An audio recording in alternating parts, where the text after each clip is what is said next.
Welcome to the DNVR Avalanche podcast. We have the legendary AJ and myself and Tiff behind the scenes. She's the greatest. Always a great day. The sun came up today, AJ.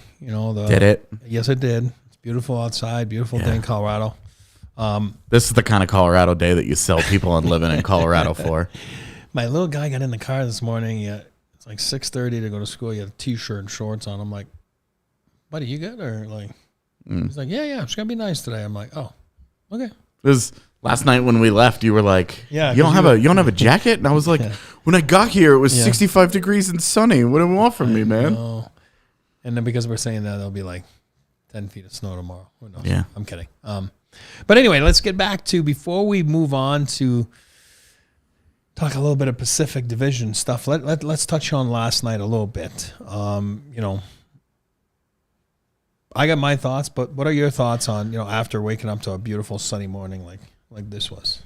So we've reached the portion of the season. I do this every year where I look at the standings too much between games 30 and 45-ish. Yeah. And then 45 to 60, I don't look at very much because I'm like, this is stupid. Yeah. They're all going to change. None of this, we'll see.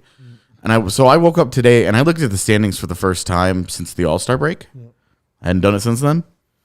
And I honestly feel better having done that.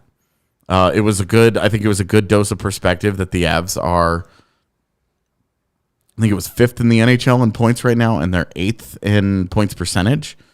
So no matter how you slice it, they're in a pretty good position. The part that you are a little nervous about is that in terms of points percentage, they're 8th. 2 of the teams ahead of them are both Dallas and Winnipeg. Yeah. That's not a very good position to be in. So there's work to do there. And since the All-Star break, you can count up the number of points that you feel like they've given away.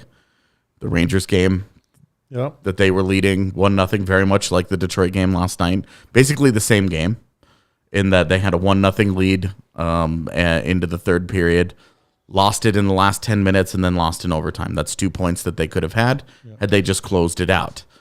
The New Jersey game, giving up the game-winning goal in the final 3 minutes in regulation to not even get to overtime, that's a point. Now we're at 3 points. You give the Avalanche those 3 points, suddenly they're knocking on Vancouver's door for the number 1 seed in the entire West and the NHL, and you count those up and you just say, since the All-Star break, just those.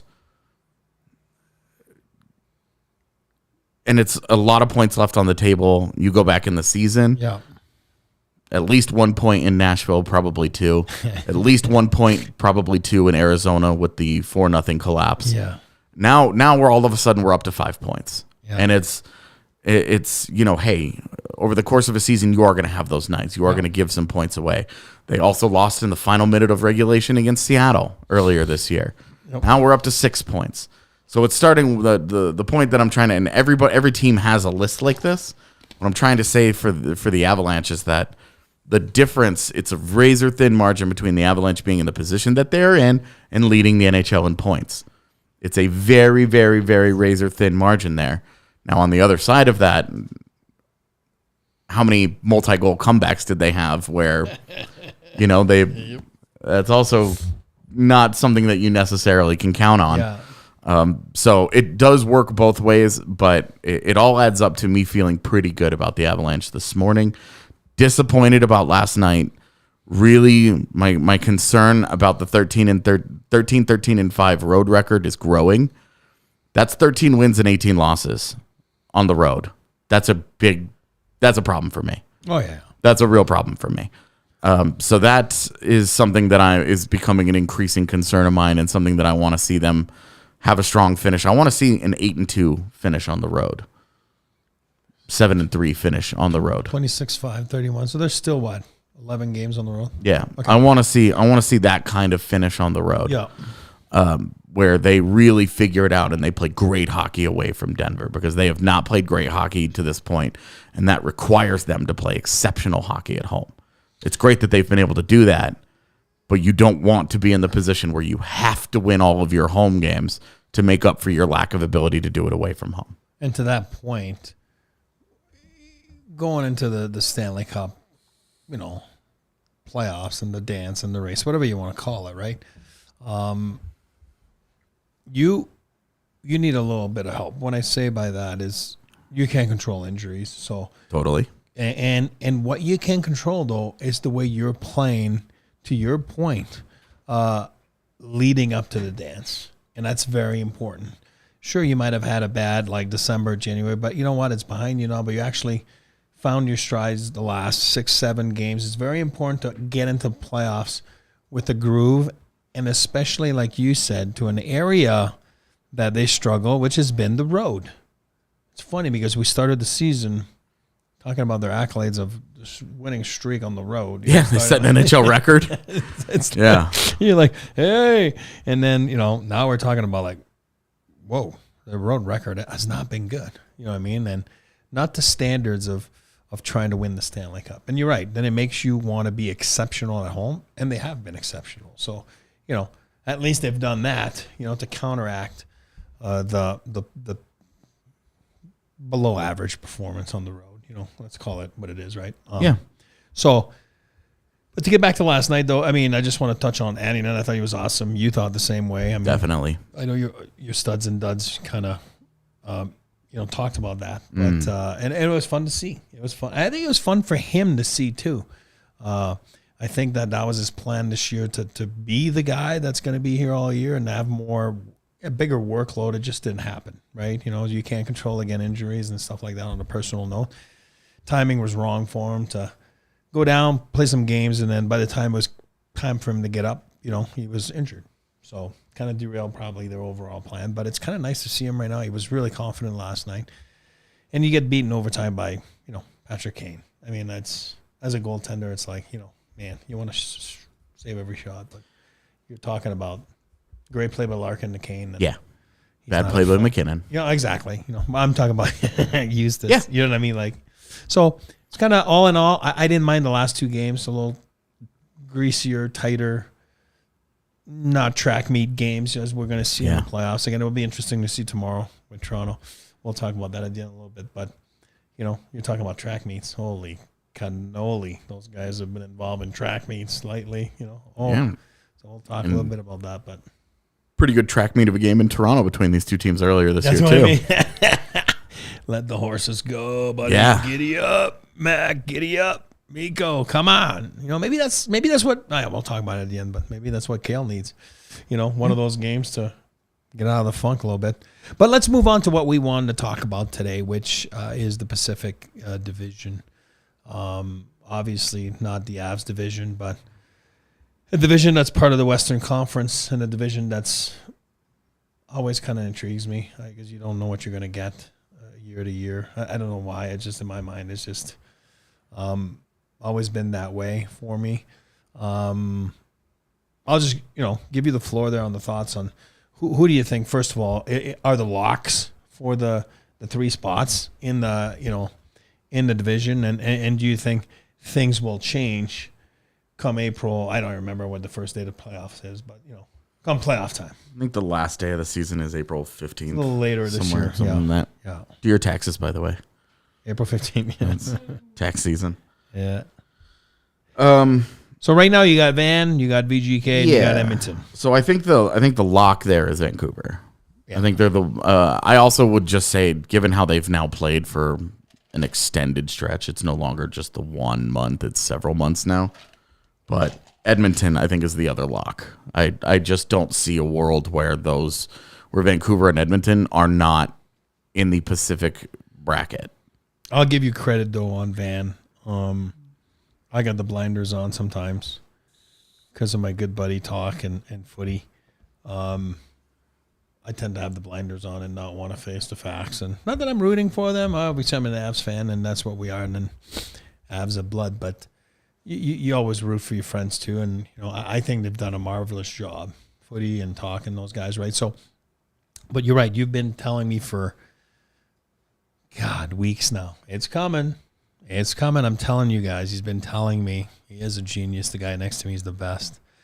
It's coming. They're going to hit their slide. And where are they at right now? 4?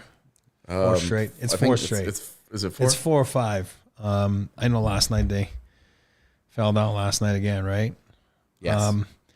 But I think you're right. I think they were just here at too good of a team to fall off, too deep of a team to fall off. I think Demko's been fantastic this season. Last year he wasn't there. He was injured most of the year, right? So that was a big difference. So I do believe that with the depth that they have, Quinn Hughes this season, obviously Pettersson and JT Miller, and now the additions of, go back to Zadorov, Big Z, that was a big ad for them. Mm-hmm. It really helps their decor. It's interesting about the Canucks, especially because I don't think any one of those moves, like Lindholm was the headline grabber, but I don't think any one of those moves in a vacuum you would look at and say, oh yeah, that's what that'll fix the Canucks. Yeah, sure.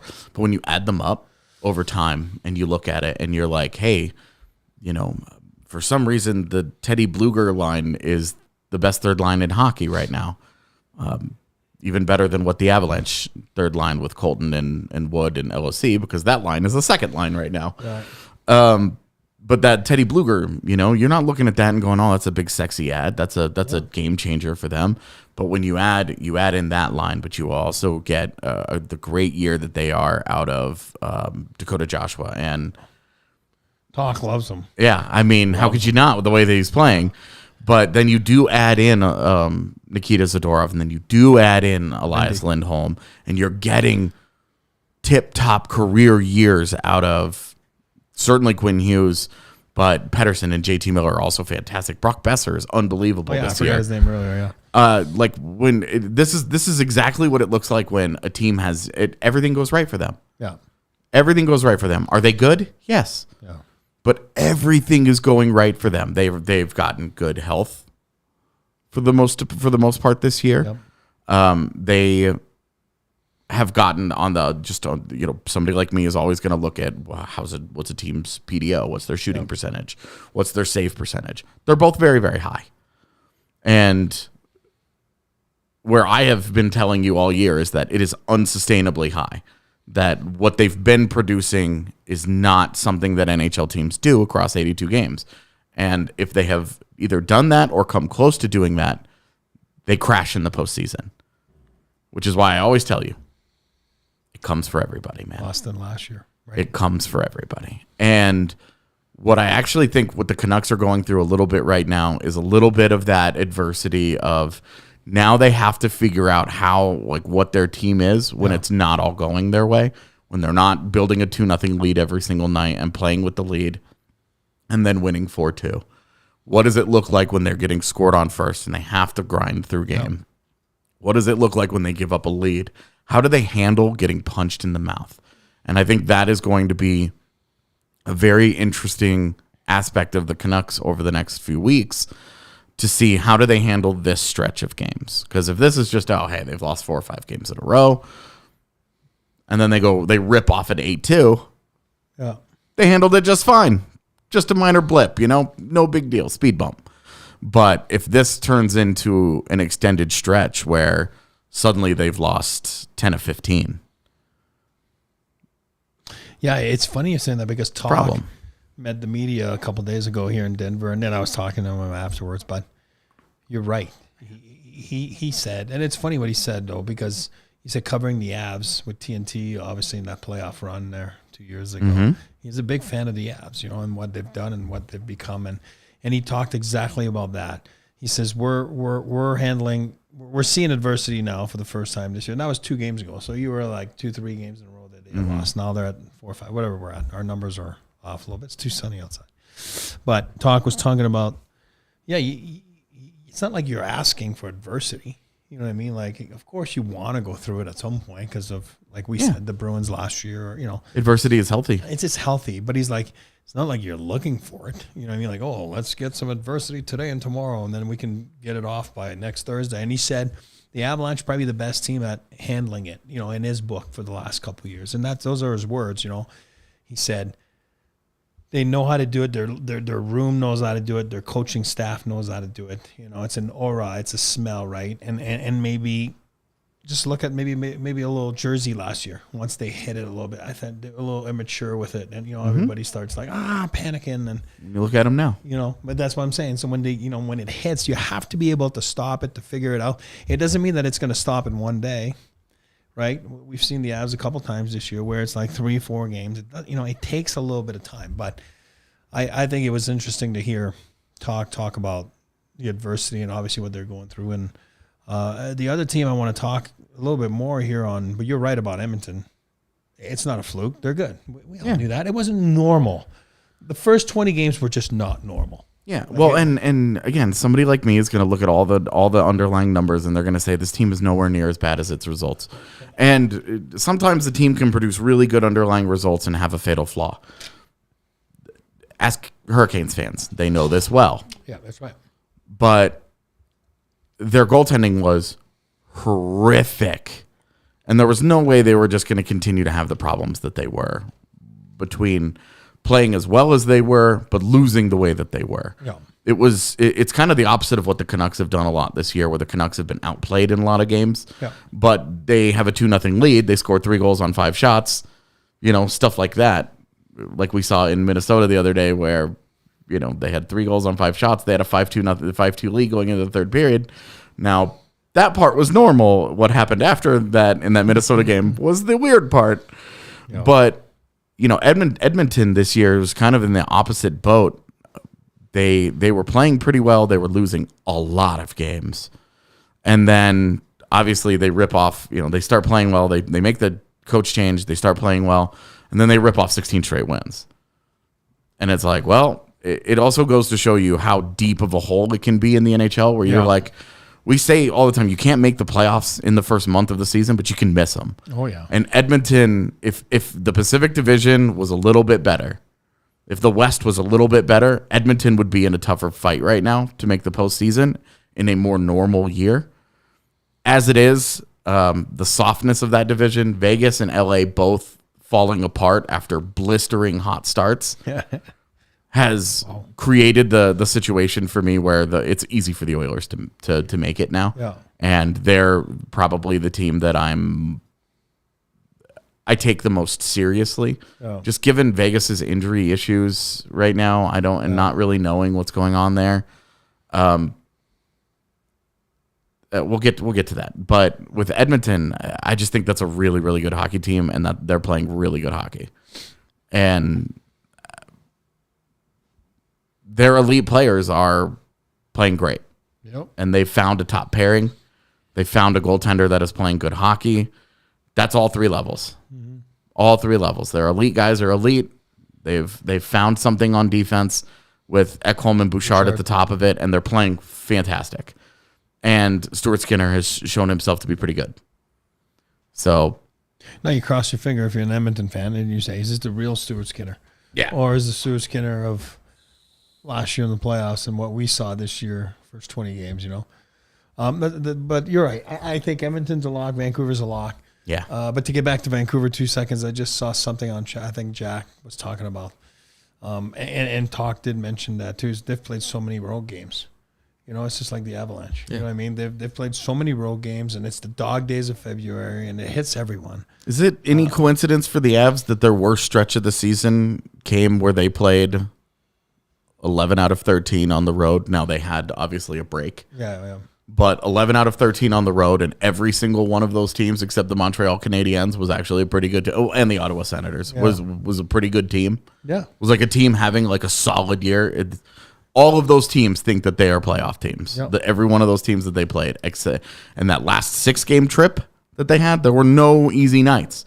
There was no free night. There was no, that's a hard road trip. Yeah. And the Avs greatly underperformed, but that was a hard trip. It was. And then 6 games coming out of an All-Star break like that, that was a rough ride. So then the question is, to wrap up the Pacific, because we'll move on later about the wild card, but do you think LA knocks off Vegas as it stands right now? I'm just saying. I mean, look, how many points apart are they? They're VGK is at 70 and Vegas is at LA's at 66. Because we both agree Edmonton's gonna. They have more, they have games in hand. And, and they've got the sustainability and none of the problems. And they got the win going. And do you think LA catches up to them? And they got 2 games in hand. On Vegas. I don't think so either. Yeah. Yeah. As much as, we were laughing about the Mark Stone stuff yesterday, where for the 3rd straight year, Mark Stone mysteriously goes down with an injury in mid-February, right before the trade deadline that opens up the possibility, of Vegas being able to make a big move at the deadline to kind of salvage things. Jake Gensel is a golden knight. He just is. Like, for my money, they're going to do whatever they have to do. They have all the trade assets that they need to go get Jake Gensel to replace. You want to get the guys going? Mark Stone, but once as soon as Mark Stone. As soon as the playoffs start, Mark Stone will be healthy, and then they'll just add Jake Gensel, and they'll add somebody else to it as well. The Vegas is not done adding. This is how they operate. It's must be nice to have such a superstar as Mark Stone that is brittle enough to be hurt at the same time every single year, right before the deadline, but good enough that once the playoffs start, he's a warrior. So, honestly, that is a boon. Everybody needs a superstar like that. So, I don't think that LA can catch Vegas. No, I just think Vegas is going to be fine. You're not getting an argument from me there. I'm with you. I think they're good. All right, then we are brought to you today by Bet365. At Bet365, we don't do ordinary. We believe that every sport should be epic. Every touchdown, every game, every point, every play, from the moments that are legendary to the ones that fly under the radar.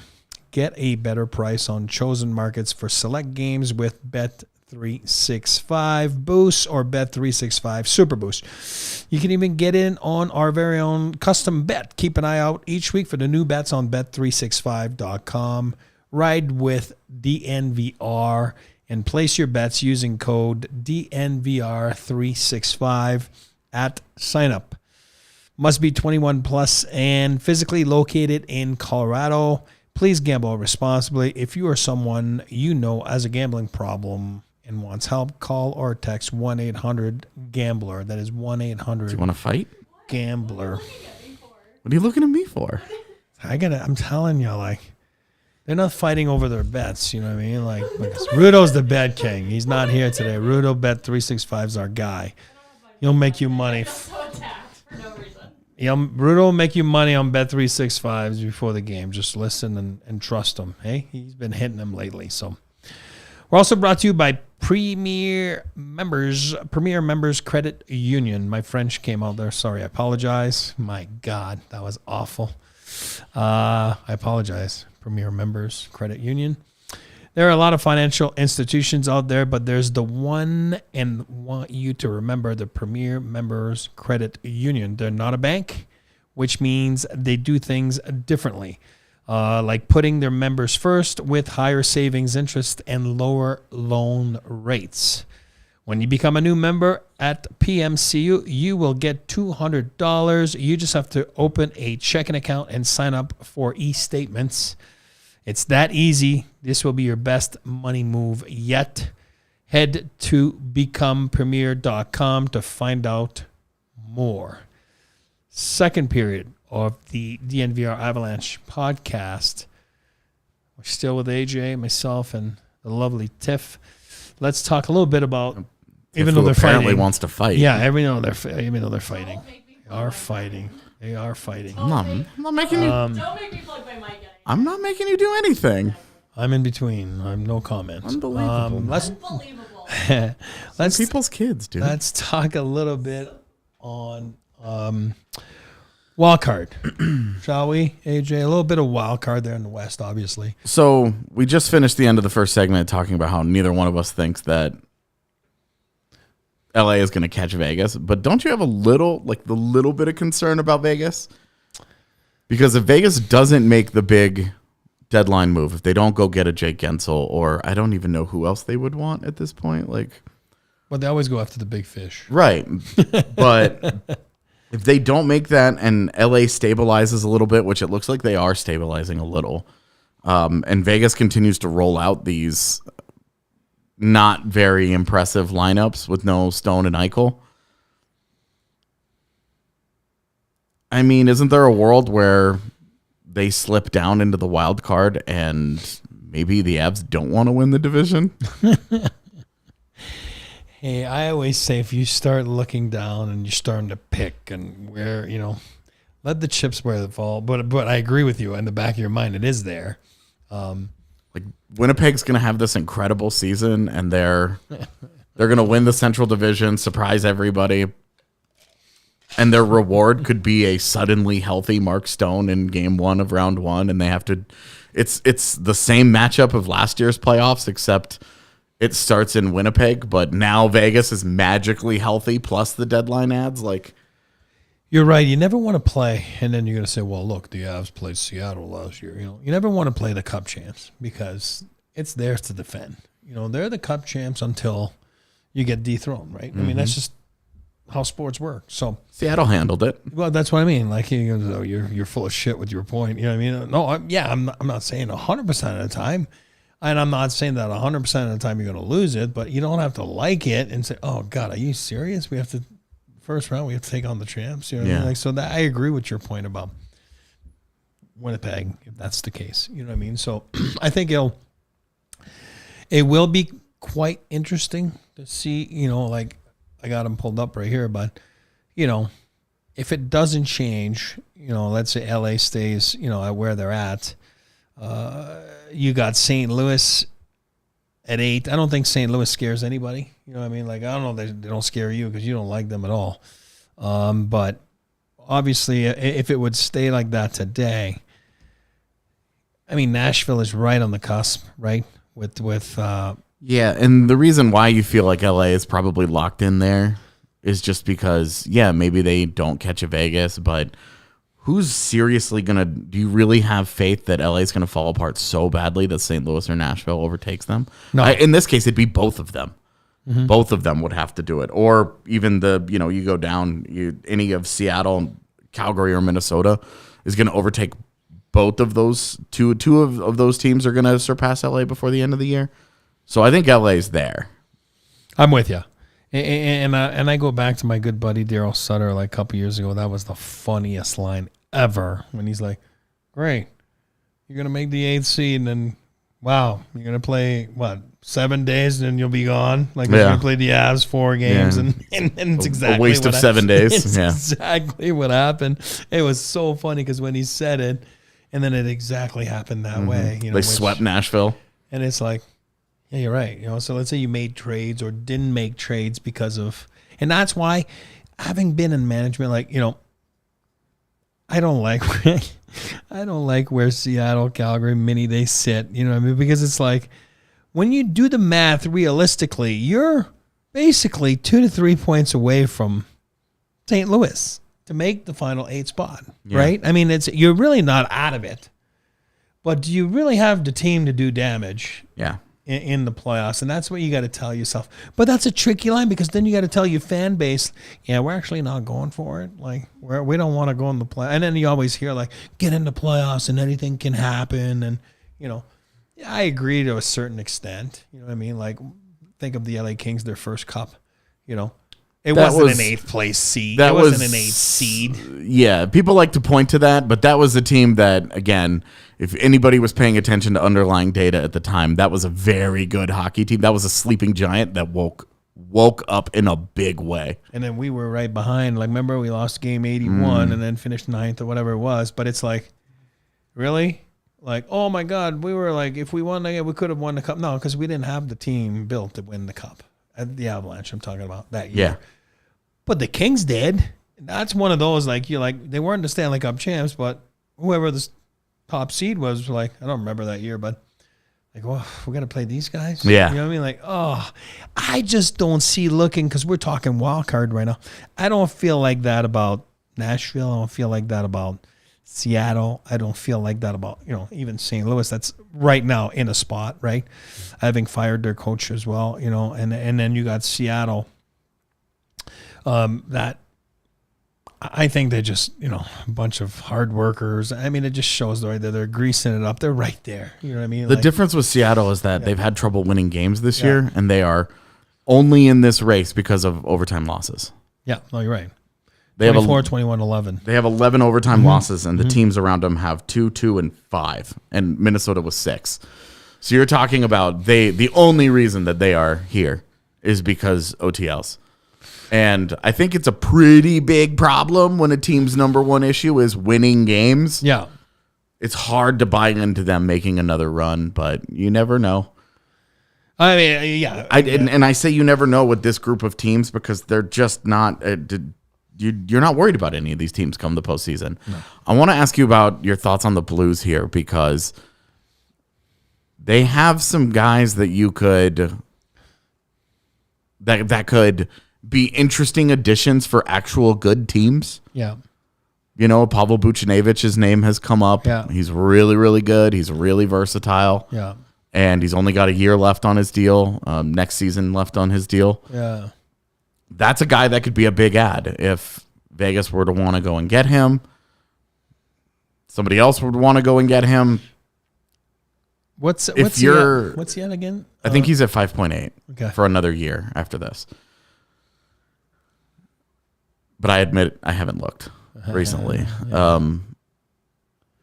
The Blues, we know that they are a team that always thinks they're in it. They're always trying to compete. Last year, they saw the writing on the wall and they sold. Early. Moved on from guys, got good returns, opportunities for them to build to the future. Yep. Is that, again, where they should be? Just given how ooey gooey, soft, and not good this group of teams is? Or should they just say, hey, we'll try and make it, and we'll just hope that Jordan Binnington can outplay a class of really questionable goaltenders ahead of them? Well, when you look back at their run, you talk about it all the time. It was a team that got hot at the right time and then goalied a lot of teams in the playoffs, right? Because you have to give credit to Binnington. Like, he played well that run. I mean, he's playing well this year. He didn't play well necessarily in the last few years, and it, ultimately probably cost them the fact that they had to sell those guys last year because goaltending wasn't good. It was real bad last year. And this year he was better, and then obviously they moved on from Craig Berube. But it is a team still, like, that's the only one of that pack of teams that I would say, because they do have the pedigree from a few years back. They still have players there that have won and know how to win, and that Binnington can get. Well, they do. Like, how many of those guys are still around? It's like Binnington, Parayko. Peter Angelo's gone, which was a big loss. Yeah, Ryan is gone. It's a big loss. Yeah. Can Braden Shen? There's no Perron. Thomas. Yeah, you know what? The more I'm talking, the more I'm full of shit right now. You're right. You know what I mean? Like, it's been a few years, and they've cleared out a lot of those guys. I think now. The guys that made them win. Obviously, I'm a big fan of Ryan. So Ryan O'Reilly, Peter Angelo, David Perron. We talked about it last night. As you know, I'm a fan. Mm-hmm. You're right. You know what I mean? Those Frack Tarasenko. Was Shen's good. But and he's on the decline. And we talked about this. Can Thomas and Kyrou, can they really be the guys to carry that team? I don't know. Like, it looks like since the reins have been given to them, they haven't really. I mean, it's a 500 team. You know what I mean? Yeah. So, and it's cost a job to a coach. Mm-hmm. So and they've been better, but again, in a normal playoff year, would they really be in the race? Yeah, you know what? If I'm them, if I have to do whatever I need to do, I sell. They're not going anywhere.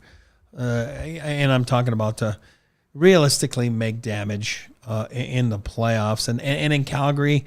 I mean, you talk about Jekyll and Hyde. They win 4 games, they lose 3 games, they lose 4 games, they win 4. I mean, it's kind of.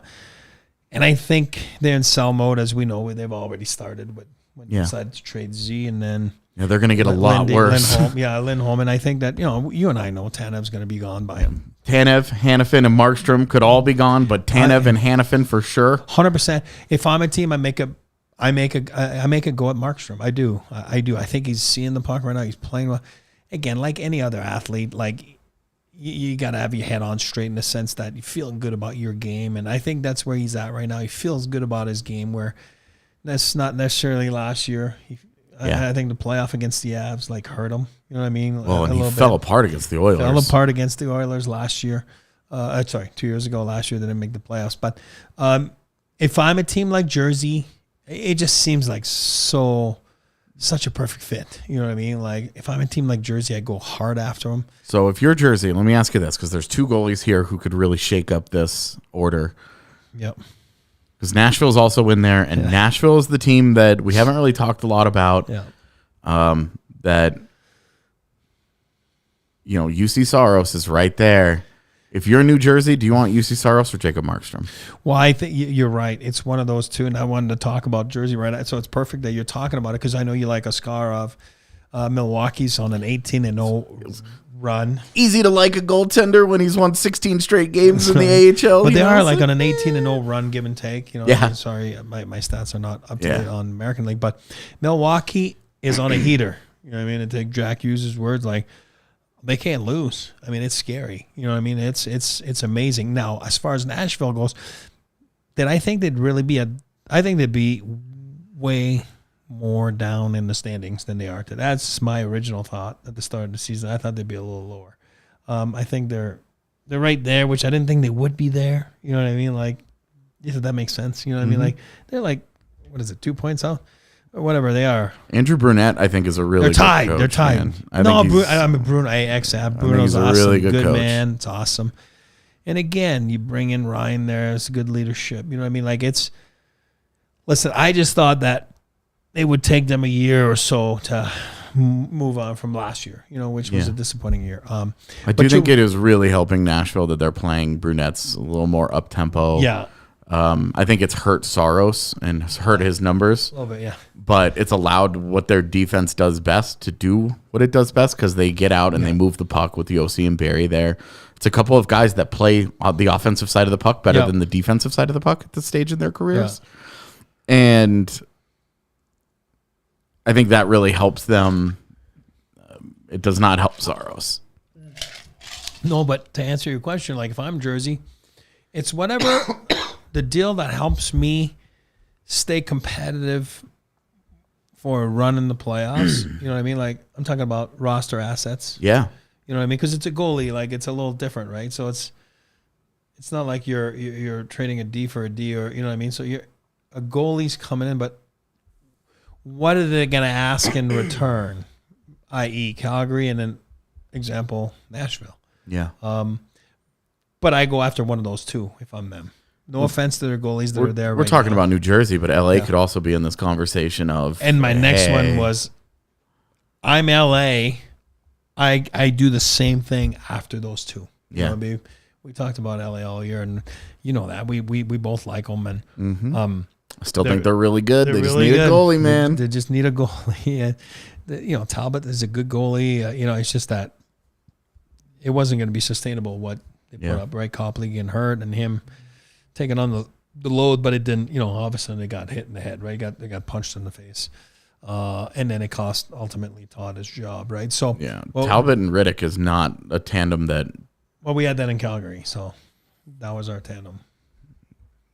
How did that go? That's my point, and that's why I'm sitting here. But I'm just kidding. It was your fault. No, I'm kidding. It's a farce. Good human beings. They're just. I don't think they're the ones that are going to take you over the top. Yeah, and with Markstrom and Saros both out there right now, as maybe the teams that have them are willing to move on. I'm sorry, to be honest with you. Even if Markstrom and Saros don't move at the deadline, it makes no sense for them to not get moved in the summer.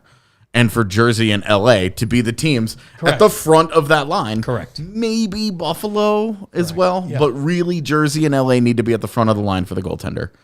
If you wait till the summer, a guy like John Gibson could get into it too. But honestly, those two teams with those two goaltenders out there it makes the most sense for them to make the bigger move. If you're Nashville, yeah, I think that if LA is willing to move on from a guy like a Brandt Clark for a goaltender, that's a better piece than anything New Jersey would be willing to move on from. Because if they're not going to move on from Nemitz or Luke Hughes, which they won't, because obviously you won't, but also not Dawson Mercer, is Alexander Holtz a wing? The real centerpiece of a trade return for you? For me, the answer, I want a young defender. That's where it always starts. I want a young defender. And LA, between Jordan Spence and Brandt Clark, they've got a couple of them that you might be able to pick through that are pretty good, pretty interesting. And they've managed them well by letting him go play a little bit more in the minors, and so now I think Brandt Clark is better than Jordan Spence, so I think they're when we say there are levels to this, I think Brandt Clark is better, but is Alexander Holtz really the centerpiece of a deal there? So, maybe. When we're talking about the wild card and we're talking about out west, LA is still a team that I'm saying. Yeah. Are they going to add? In terms of looking for a goaltender, they're kind of, that's like if you're the Avs, you're looking at it and saying, I don't think I want that to happen. I think I want them to go into the postseason with Cam Talbot and David Rittich. Oh, yeah, of course. And I think you and I agree. And Tiff, Chicago, San Jose, the beloved Ducks, and our buddy Cronin. I'm going to put Arizona in there too. I mean, obviously. Yeah. I don't know that there are any game-changing players that come out of any of those teams.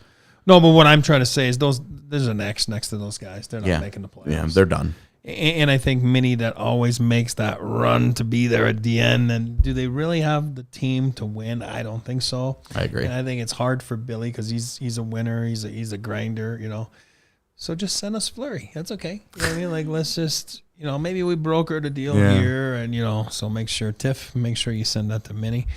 Let's broker a deal here for Fleury. But you're right. I think the line is drawn at Calgary. You know what I mean? But even then will be hard to do because if they stick to their plans, which means they'll lose more veteran roster players right now coming up. But, with Minnesota, I think that when you look at it and say, well, they're right there. They're in it, right? Yep. They're only 4 points back of St. Louis. Okay. Mm-hmm.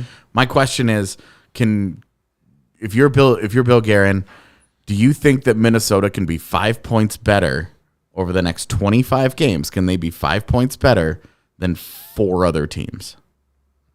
Because they need to be 5 points better than St. Louis, Nashville, Seattle, and Calgary. I don't know. That is a ridiculous look. It's a tough look there. It's tight. Makes it for fun. You know what I mean? Like, oh, her look? Oh, God, I thought you meant like. That is also a bad look. That is not a good position to be in. It's not, because those teams, it's hard with your fan base, and you got to respect your fans, put them as priority in your organization, and then it's almost tough to say like, hey, we're quitting on the season. You know what I mean? Because ultimately that's what you're doing. Yeah. But it's for the benefit of later, but I mean, who knows? We don't have a crystal ball, right? So it's always hard for a fan to see this, but I don't know. and I guess my question for Bill Guerin would be, okay, you've got that. You're having that conversation. But also, is it worth it to keep guys around that may not stick around, may not help you next season?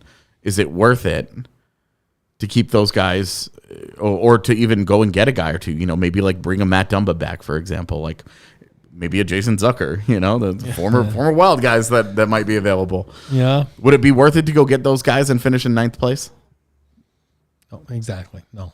Yeah. I know what you're saying. Because it's always, the conversation is always, well, if you get in, anything can happen. Okay. Well, of those teams that we just talked about, one of them will make it. So the others all have to make smart decisions here and recognize what they are and what they aren't. And I think this is going to be an interesting deadline to parse who is being realistic about their reality right now. I think Nashville's in the easiest position. They're just happy to be here. All the others had some level of seriousness coming into the season. Yeah. Calgary is in the easiest sell position because they've got UFAs that aren't staying, that are going to fetch something good on the market. Yeah. Markstrom is the hard decision to make. But Nashville's just happy to be there. They can continue to sell freely. Calgary's going to sell because that's just the position that their roster is also in. Yeah. But Her look. yes, she keeps changing it. But St. Louis is in a tough spot there. Yeah. Minnesota's in a tough spot there. I was listening to Brian Burke this morning on the radio. I was crying laughing because some of his takes are just they're awesome. You know what I mean? Like, and he's talking about there's only one Stanley Cup. I got news for you. There's only one Stanley Cup. Only one's being awarded in June. You know what I mean? Good point, Berkey. He's like, oh, but he's right. And he's like, but then there'll be some stupidities here coming up the next 2 weeks, and managers just lose their shit, their mind, and then they just make some stupid trades and going for it. And then, he goes by 7 to 10 days into kind of like Darryl Sutter's point, like 7 to 10 days into the first round, like they'll be down to 8 teams.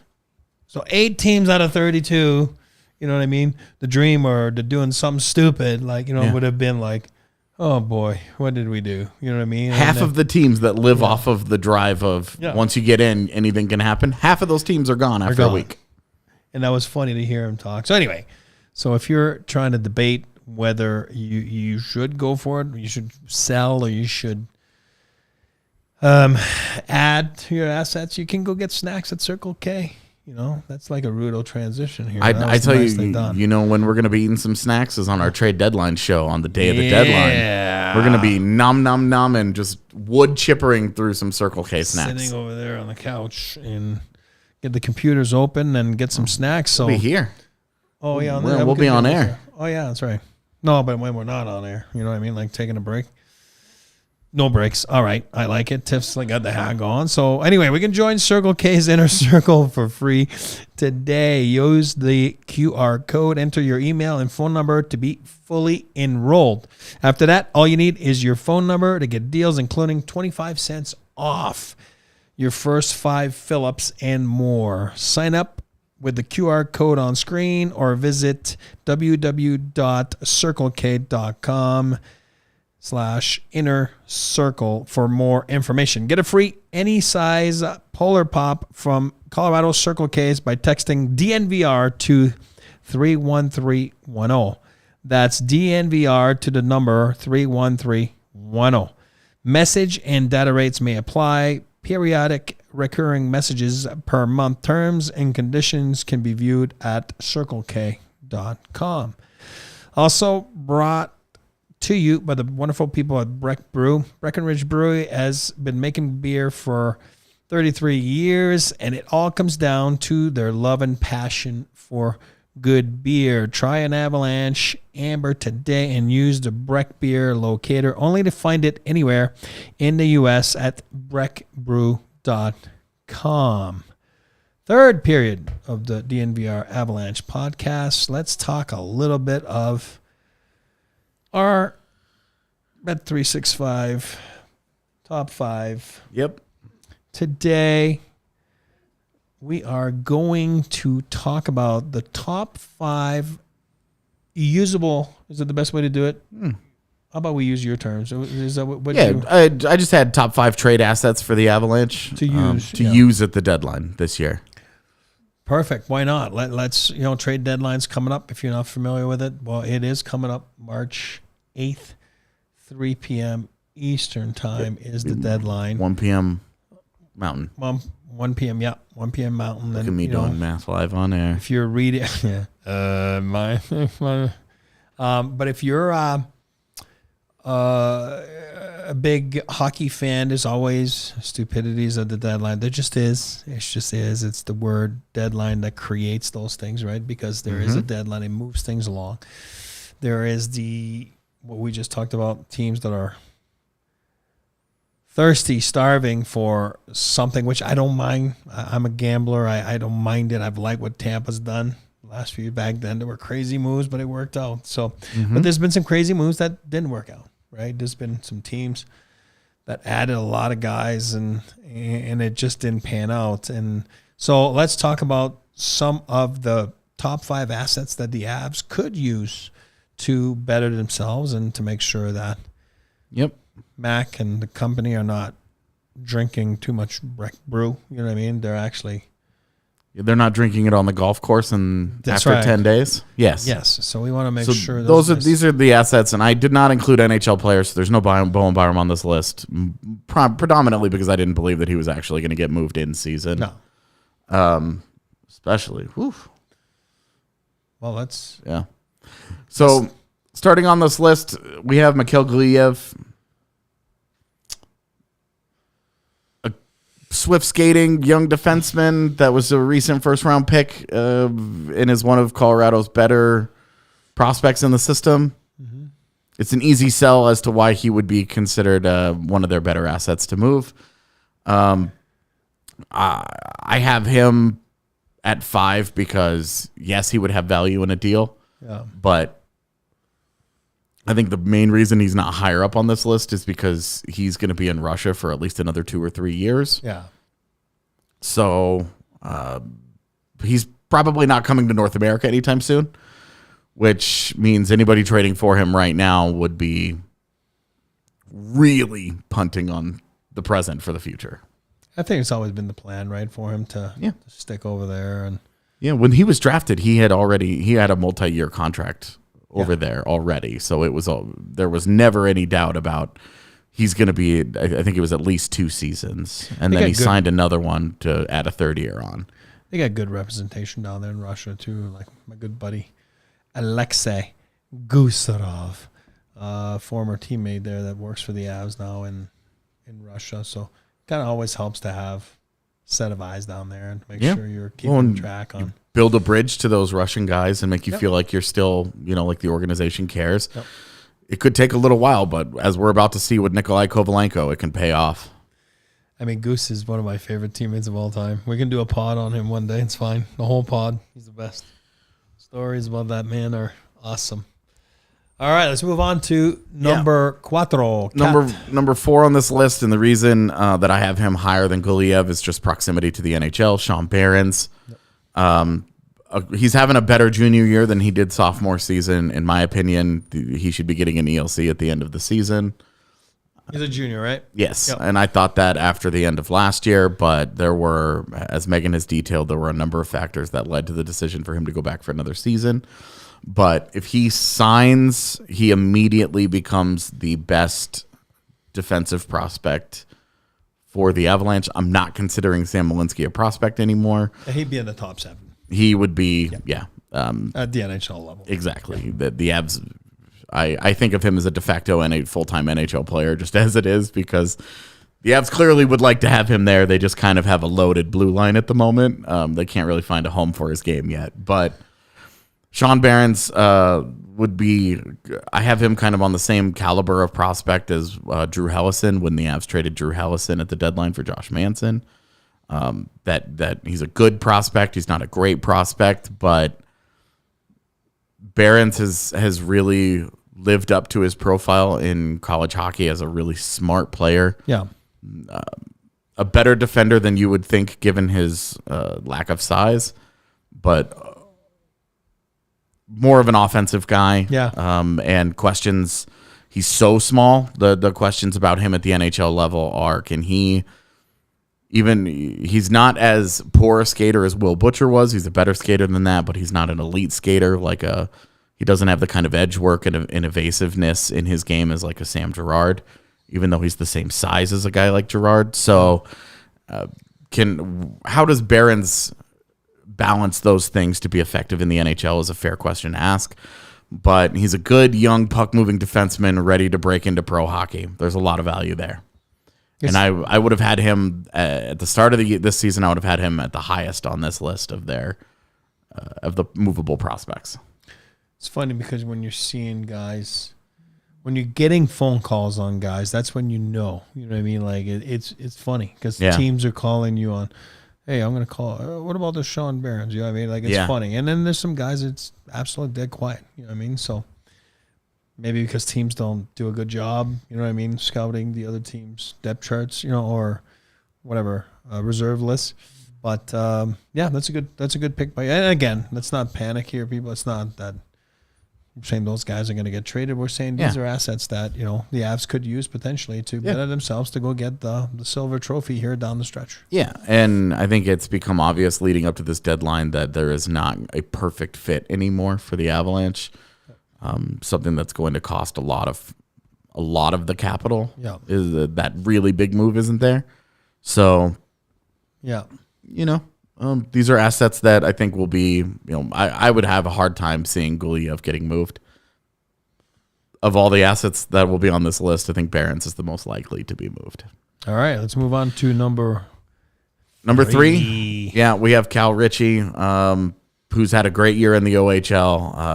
I saw there was a list recently released yesterday, 2 days ago, that had him listed as the 6th best prospect not in the NHL. That's a little rich for my blood, but he is having a really, really good year, and the kind of year that that certainly elevates his stock as a trade asset, but also gets you excited about what he might become in the NHL. I know Rudo and I were pretty down on the pick when it was made. And one of the big reasons was we don't really know what this guy looks like without shoulder problems.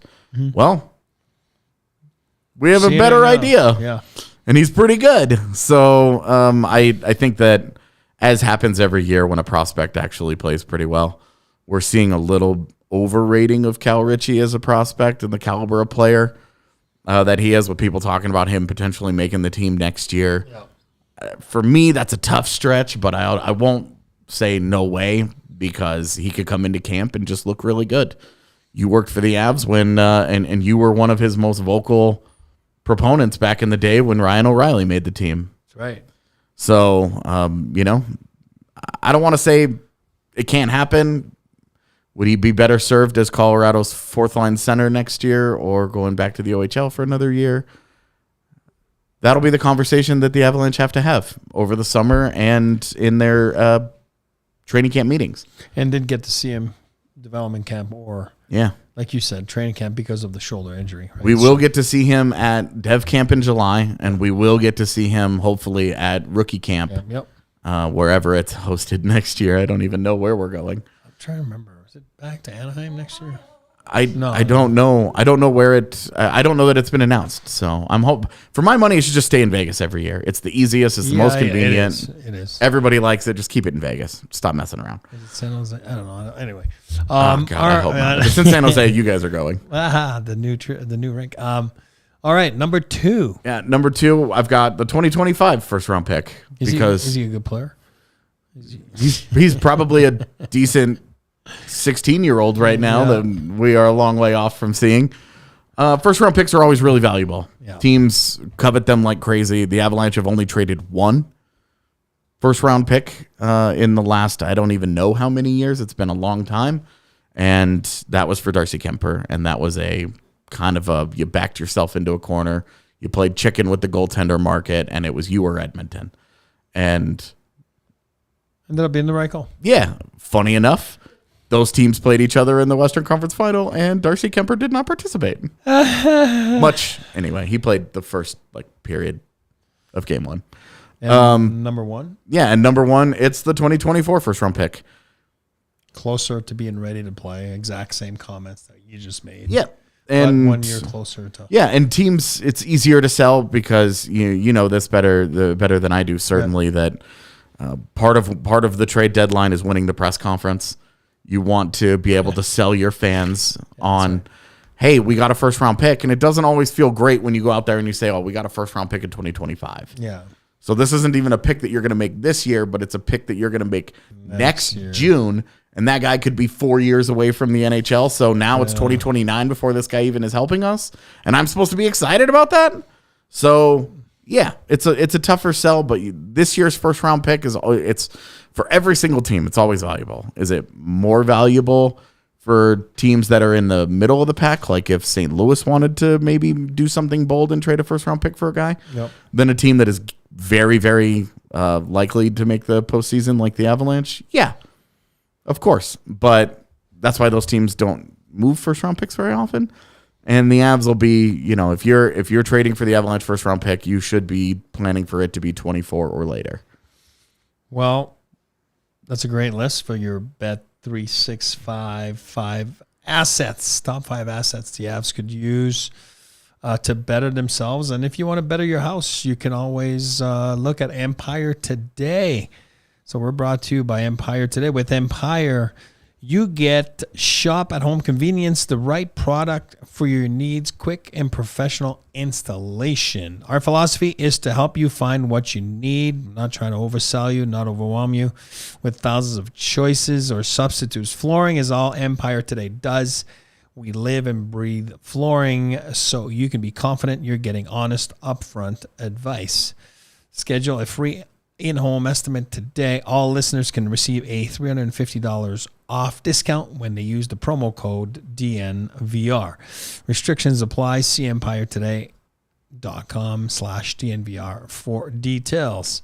Also, we love Illegal Pete's. There's one right down the street here from us, and there's a new one in Wheat Ridge, Colorado. You going to that? Well, the 29th, got to look at the schedule, right? That's Chicago. Is that the Chicago game? Oh, yeah. Well, now you have a friend in the burrito business, right? You know what I mean? So Illegal Pete's Golds opens the doors February 29th for the grand opening. Swing by and join the festivities with live music, endless margaritas, and, of course, all your favorite burrito fixings. Located in Gold's Marketplace on the corner of 26th and Kipling, overlooking Crown Hill Park in Wheat Ridge, Colorado. Stop by to be a part of this historical Illegal Pete's moment. And I would do a little bit of queso because I love their queso. And I know Rudo talks about their queso all the time, but I love their queso. You and I jammed on their queso at the Christmas party quite a bit. Right. Sitting next to each other, burying our faces in Illegal Pete's queso. Let's talk a little bit before we wrap this up. A little bit about tomorrow. Toronto Maple Leafs on an absolute heater, to use that word again. Those guys are on fire. Morgan Rielly gets suspended 5 games. They go 5-0. He's back now, but Morgan Rielly being a big piece, and then you got freaking Any Matthews. coincidence that a bad defensive player leads to better team results for them? Yeah, and not only that, they're scoring like freaking 6 goals or 4 goals or plus the last 6 games. Yeah, all Austin Matthews. Nobody else is allowed to score for them. It's that guy's real. Jesus, what a season! So what a game! It's a 5:00 start tomorrow. 5:00 start here in Denver. Weird because it's probably 7 o'clock back east. Hockey night in Canada. Yeah. So, but 5:00. So there's no morning skate at the rink in the morning. We won't know much of what's going on.